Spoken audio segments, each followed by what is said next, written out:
former Undersecretary Gloria Mercado says you gave her envelopes containing 50,000 each from February to September 2023 when she was with Hope or the Health Orchestrate Positive Learning, a DepEd project. She believes it could be to influence her decision as Hope. Your response po? Dapat siguro kung mag-akusa siya ng ganyan, dapat may papel siya. Tulad ng ako, pag inaakusahan ako, pag sumasagot ako, binibigay ko yung papel. I don't wanna do this, but since siya na yung nagsabi, i-turn over ko na yung envelope. The envelopes where the money was. Ang una niyang ginawa, nag-solicit siya ng 16 million pesos sa isang kumpanya on paper using my name without any authorization from the Department of Education. Those were the two corporations that Yusek Sulaika said, I solicited. So I explained properly. I did not solicit. There's no money involved there. These are equipments. Walang cash po doon. Equipment siya na ito-turn over sa DepEd. Ang HR mismo ng Department of Education, our Undersecretary, took a teacher item from Region 7, nilagay niya sa central office for a non-teaching task. Ginawa niyang executive assistant niya. Ang apelido nun, Villar. Meron niyang paper trail. Which was a program that BP Sara also wanted to improve because there's a new hardship allowance and we were just able to reduce the hardship threshold from 0.37 to 0.33. Always do it on my own, so I gotta get through it. And the only thing I know is to love what I'm doing. Never give up, never slow, till I finally prove it. Never listen to the no's, I just wanna keep moving. Keep my head up when I act, head up, that's a fact. Never looking back, I'ma keep myself on track. Keep my head up, staying strong, always moving on. Feel I don't belong, tell my thoughts to move along. Push myself to be. Good afternoon, VP. Yes. VP, as we're speaking right now po, merong ongoing House probe. Actually, minutes ago, former Undersecretary Gloria Mercado says you gave her envelopes containing 50,000 each from February to September 2023 when she was with Hope or the Health Orchestrate Positive Learning, a DepEd project. She believes it could be to influence her decision as Hope. Your response po? Dapat siguro kung mag-akusa siya ng ganyan, dapat may papel siya. Tulad ng ako, pag inaakusahan ako, pag sumasagot ako, binibigay ko yung papel. Gloria Mercado is a disgruntled former employee of the Department of Education. She was let go because of loss of trust and confidence sa Office of the Secretary. Question, ma'am. At least, Mr. Chair, I would know the Vice President is watching us because she just had a press conference and she said that she's denying giving former DepEd Undersecretary Gloria Mercado 50,000 for 9 months. And the Vice President saying that Mercado was let go because she used DepEd to solicit donations from the private sector amounting to 16 million without her knowledge. And she adds that she will provide the media with paper trail to back up her claim, describing Mercado as a disgruntled former DepEd official. I think, ma'am, given your long history and long service to the Republic, 40 long years, I think it's fair for you to be given the opportunity to reply to the Vice President. I think, I don't want to do this, but since siya na yung nagsabi, i-turn over ko na yung envelope. The envelopes where the money was. Comsec, So it's 9 envelopes. kuha po yung envelope. So it says Hope and the amount is there. Kasi ang sakit naman nun, ordinaryo lang akong trabahante tapos inano ka ng Vice President, di ba? It's very painful. Ma'am, ilang taon na po kayo? I hope you don't mind. Gusto ko lang pong malaman kasi sabi po ninyo 40 years na po kayo in government. I'm 65, sir, but I... So when the time when you were appointed as USEC, noong 2022 ba? 2022?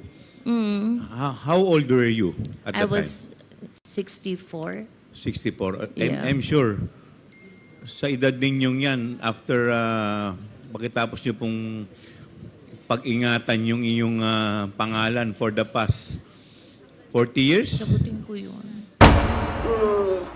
Una niyang ginawa, well, hindi ko alam kung anong nauna, pero naka-strike 2 siya sa akin. Ang una niyang ginawa, nag-solicit siya ng 16 million pesos sa isang kumpanya on paper using my name without any authorization from the Department of Education. Bibigay ni JC sa inyo mamaya yung papel. Nakalagay doon. Sulaika mentioned that I solicited from 2 agencies. So I explained to her that it was a program which our strand developed. There were 2 consultants from UNICEF who developed the app, and then we asked our external partnership office to look for external partners who will be presenting the program, because we developed the concept. It was DepEd Guru.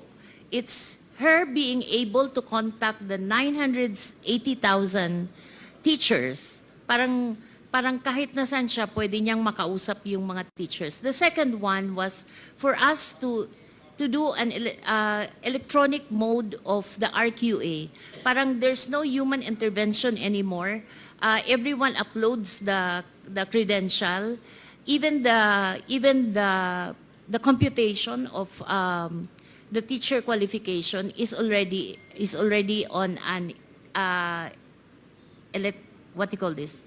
Wala na siyang human intervention. So that was the program. It wasn't us who choose who would be the partners who will be invited. It was the external partnership.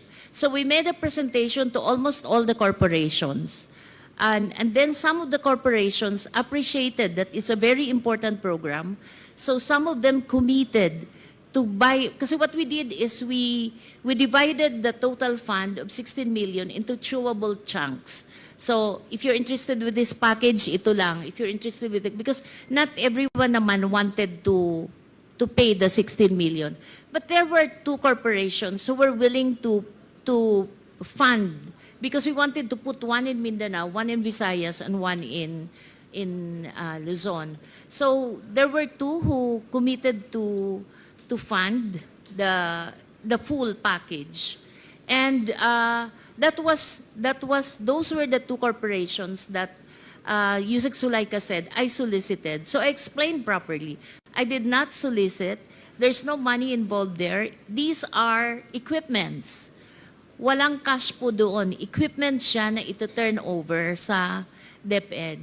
So I feel very sad that up until now, the BP has not been appraised, as I explained it to her people, that we did not solicit. In fact, the two corporations are willing to give an affidavit that I have no solicitation from them of 16 million. So to reiterate, Mr. Chair, Yusek, first, this was a sanctioned DepEd project. It's a DepEd project. Second, yes. you did not do the solicitation yourself. This was managed by the External Partnerships Office. Third, no cash donation was ever So made. Equipment was given to the department. So none of this, what allegations that the Vice President's making against you is true. Yes, sir. Yes, Mr. Chair. And Thank- that makes it very sad because she's saying it now. Ibig sabihin, her people did not explain to her. At least I know she's watching, then she probably be able to get the information from you now.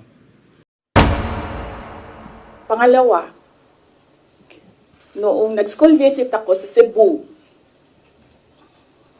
merong lumapit sa akin na teacher. Sabi niya sa akin, Inday Sara, masakit sa loob namin na mga teachers kami na nasa field.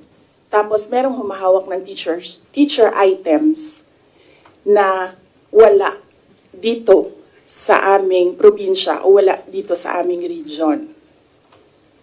So, pinakwento ko siya. Iyon naman yung purpose ng aking mga school visits, di ba, sa iba't ibang lugar naman sabi ko, one-on-one tayo, kwento mo lahat sa akin. Ano? And then it turned out, ang HR mismo ng Department of Education, our undersecretary, took a teacher item from Region 7, nilagay niya sa central office for a non-teaching task. Ginawa niyang executive assistant niya. Ang apelido nun, Villar. Meron niyang paper trail.